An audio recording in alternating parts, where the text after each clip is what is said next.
ব্যবসায়ীরা সবার, ব্যবসায়ীরা 3 তারিখে ছিল, তারা কি ছিলেন কিনা একটু মনে করিয়ে দিতে চাই। প্রথমত আমি তোমাকে চাই, দ্বিতীয়ত আমি তোমাকে চাই, শেষ পর্যন্ত আমি তোমাকে চাই। এই রকম বক্তব্য রাখা ব্যবসায়ী 3 তারিখে, একটু মনে করিয়ে দিই, 3 তারিখে যখন ছাত্রদের লাশের পাহাড় আপনারা আমরা গুনে শেষ করতে পারছিলাম না, যখন ছাত্রদের রক্তে পুরো রাস্তা ভেসে যাচ্ছিল, তখন এই রকম বক্তব্য রাখা যে ব্যবসায়ী সে এখানেও আছে, অন্তর্বর্তীকালীন সরকারের সময়ও ছিল, তাদের কোনো ক্ষতি হয় নাই। তাহলে এখান থেকে আমরা কি শিখলাম?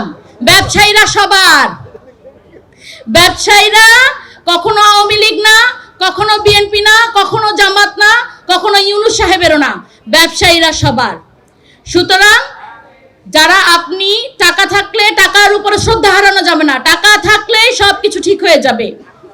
এবং সেটা আমরা দেখতে পাচ্ছি কি নতুন ব্যাংক রেজুলেশনস অ্যাক্টের মাধ্যমে, যেটা ফাহিম ভাই মাত্র বলে গেল যে ভাই তুমি তো আমার বাসা ডাকাতি করছো, 100 ভরি গহনা নিয়ে গেছো, তুমি মাত্র 7.5 ভরি গহনা ফেরত দাও, তোমার আবার ঢুকতে দিব বাসার ভিতরে। ঠিক এই কাজটাই গভর্নমেন্ট অ্যালাউ করছে। 35,000 কোটি টাকা 5টা ব্যাংকে ইনজেক্ট করা হয়েছে। এই ইনজেক্ট করে 5টা ব্যাংকে কি করা হয়েছে, যেন এই ব্যাংকগুলো ধসে না পড়ে, এই ব্যাংকগুলো যেন যারা সাধারণ আমানতকারী আছে তাদেরকে আমরা যেন না ঠকিয়ে ফেলি, সেই জন্য মার্জার করে দাঁড়া করানোর শেষ মুহূর্তে এখন সেই মার্জারটা বন্ধ, মার্জার এবং অ্যাকুইজিশন যে অধ্যাদেশ ছিল সেটাকে রহিত করে দেওয়া হয়েছে। আপনার মাইক্রো ফাইন্যান্স ব্যাংক অধ্যাদেশ ও তথ্য অধিকার অধ্যাদেশ যেটা, সেটাকেও রহিত করে ফেলা হয়েছে। এবং এইটার মাধ্যমে রহিত করে নতুন ব্যাংক রেজুলেশন অ্যাক্টের মাধ্যমে যারা পুরনো মালিক ছিল, যারা এই মালিকানার মাধ্যমে এই এত এত কোটি টাকা বিদেশে নিয়ে গিয়েছে, তাদেরকে বলা হচ্ছে বাবা আয়, তোরা এখনো কিছু খাওয়া বাকি আছে, আর গুলা খায়া নিয়ে যা। কারণ বাংলাদেশে যারা রাস্তায় আছে, এই দুর্ভাগ্য হলো তারা রাস্তায় থাকবে, তারা রাস্তায় জীবন দিবে, তারা তাদের সন্তানরা অগণিত লাশ হয়ে গণকবরে পড়ে থাকবে। 1 বছর পরে তাদের সন্তানদের লাশ ডিএনএ পরীক্ষার মাধ্যমে যদি বের করা যায় বের হবে, কিন্তু তাদের কোনো ভাগ্য উন্নয়ন হবে না। যারা আগেও ভালো ছিল, যারা আগেও করোনার সময় গভর্নমেন্ট থেকে প্রণোদনা পেয়েছে, তারা অন্তর্বর্তীকালীন সরকারের সময় বিভিন্নভাবে তাদের কোম্পানিতে এবং ব্যাংকে টাকা ইনজেক্ট পেয়েছে, তারা বিভিন্ন দলীয় সরকারের সময়ও পাবে। এইভাবেই আমরা আমাদের বাংলাদেশকে, আমরা যে 24-এর পরে যে একটা স্বপ্ন দেখেছিলাম যে নতুন বাংলাদেশ হবে, ছাত্ররা যেই এবং আমরা যারা সাধারণ নাগরিকরা নেমে কিসের জন্য চেয়েছিলাম, এই বৈষম্যগুলো থেকে আমরা মুক্তি চেয়েছিলাম, কিন্তু সেই মুক্তিগুলো আমাদের হয় নাই। কিভাবে হবে? কারণ আমরা যেই ক্ষমতায় যাই সে মনে করি কি, সে আইন এমনভাবে বানাই যে আমি মনে হয় আর কোনোদিন ক্ষমতা থেকে নামবো না, এই ক্ষমতাটাই আমাদের জন্য একদম পার্মানেন্ট হয়ে গেছে। গতবারেরটা যদি 17 বছর থাকে, এবারে আমি 20 বছর থাকবো। এই জায়গা থেকে আমাদেরকে বের হয়ে আসতে হবে। আমাদেরকে মনে রাখতে হবে যে আমি হয়তো এটার সরাসরি কোনো মূল্য দেই নাই, কিন্তু আমার দলে প্রচুর ছেলে আছে যাদের নি ক্যাপিং করা হয়েছে, যাদের চোখ উঠায় ফেলা হয়েছে, যাদেরকে গুম করা হয়েছে, সেই স্যাক্রিফাইসের বিনিময় হলেও চিন্তা করা উচিত। এই যে গুম অধ্যাদেশটা বাতিল করে দিল, আজকে গুমের কোনো সংজ্ঞা নেই আমাদের ফৌজদারি আইনে। এই যে ধরেন ওনারা বলল, আমি বিরোধী দলকে এটার জন্য আমি বলবো যে তারাও দায়ী, ওনারা উঠায় নাই। তখন আপনি যখন প্রশ্ন করলেন যে এটা তো এগুলি তো রহিতকরণ হয়ে যাবে, আপনারা উঠান নাই কেন? ওনারা বলল পরের অধিবেশন উঠানো হবে। আপনারা কেন বলেন না যে ঠিক আছে মাননীয় স্পিকার আপনি একটা রুলিং দেন? তাহলে তো এই অধিবেশনে তারা এটা তো উঠাতে বাধ্য হতো। আপনারা একটা রুলিং না নিয়ে ওয়াকআউট করলেন, কারণ আপনারা মনে করেন ওয়াকআউট করাই হলো বিরোধী দলের রাজনীতি।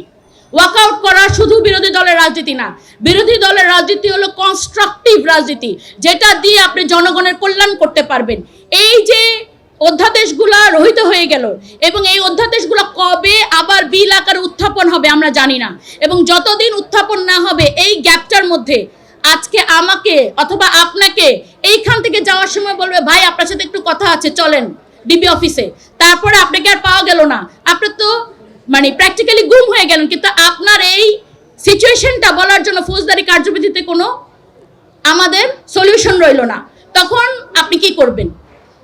এভাবেই চলছে। তো সুতরাং আমাকে যে একটা প্রশ্ন করা হয়েছে যে এটা কি জনগণের জন্য হচ্ছে, আমার তো মনে হয় না, আমার মনে হয় না জনগণ এরকম চায়। জনগণ যেটা আমরা ভোটের মাধ্যমে দেখেছি, জনগণ 51% ভোট দিয়ে আপনাদেরকে এনেছে, জনগণের প্রচণ্ড আশা নিয়ে আপনাদের দিকে তাকিয়ে আছে। সুতরাং জনগণকে আশাহত করবেন না। আমরা চাইবো আপনারা খুব দ্রুত এই বিলগুলো উত্থাপন করবেন এবং এই বিলগুলোর মাধ্যমে যে জবাবদিহিতার কালচার শুরু করার চেষ্টা করা হয়েছে, যেমন দুদকের বিলটা রহিতকরণ করে ফেলা হয়েছে। দুদকের বিলটাতে কি আছে? সেটা হলো আপনার গোপন তদন্ত এবং বিদেশে পাচারকৃত অর্থ তদন্তের মাধ্যমে ফিরিয়ে আনার জন্য কয়েকটা স্কোপ আছে, সেই স্কোপগুলো আর এখনকার দুদকের এই স্কোপগুলো নাই। তো এইটা রহিতকরণের মাধ্যমে আপনি তো একটা ভালো অধ্যাদেশকে রহিতকরণ করে ফেললেন। তো এইভাবে বিভিন্ন যেই আপনার রাজস্ব অধ্যাদেশ, ব্যাংক নীতি অধ্যাদেশ, দুদক অধ্যাদেশ, পুলিশ কমিশনের যে অধ্যাদেশগুলো, এগুলো রহিতকরণের মাধ্যমে জনগণের অধিকার খর্ব করা হচ্ছে। কারণ আমাদের যে জবাবদিহিতার, আমাদের যে অধিকারের জায়গাটা, সেই জায়গাটা আমরা যে এই যে 2 বছর ধরে এই অন্তর্বর্তীকালীন সরকার বিভিন্ন জায়গায় বিভিন্ন মানুষের সাথে কথা বলে যেই একটা আইন তৈরি করে দিয়ে গেছে, একটা খসড়া তৈরি করে দিয়ে গেছে, সেটা এক মানে কলমের খোঁচাতে অথবা আপনাদের এক কণ্ঠভোটের মাধ্যমে না হয়ে গেলে তাহলে এই 2 বছরের যে কাজ, সেটা কি তাহলে আমরা বলবো যে এটার কোনো মূল্য নেই? আমাদেরকে তো এই মূল্যটা দিতে হবে, কারণ এই কাজগুলো তো এইটা জনগণের অভিপ্রায় ছিল। সেই অভিপ্রায়কে যদি আমরা সম্মান করতে না পারি, সেই অভিপ্রায়কে যদি আমরা নিয়ে আসতে না পারি, তাহলে জনগণের 51% ভোটের সমাধানটা তাহলে কোথায়? কার কাছে জনগণ চাইবে? জনগণ আপনাদের কাছে চাইবে। আপনাদের কাছেই তো জনগণ সব কিছুর ন্যায়সম্মত সমাধান চায়। তাই আমরা অনুরোধ করব আপনারা এই বিলগুলোকে আল্লাহর ওয়াস্তে আবার উত্থাপন করুন এবং জনগণের অভিপ্রায়কে সম্মান জানান।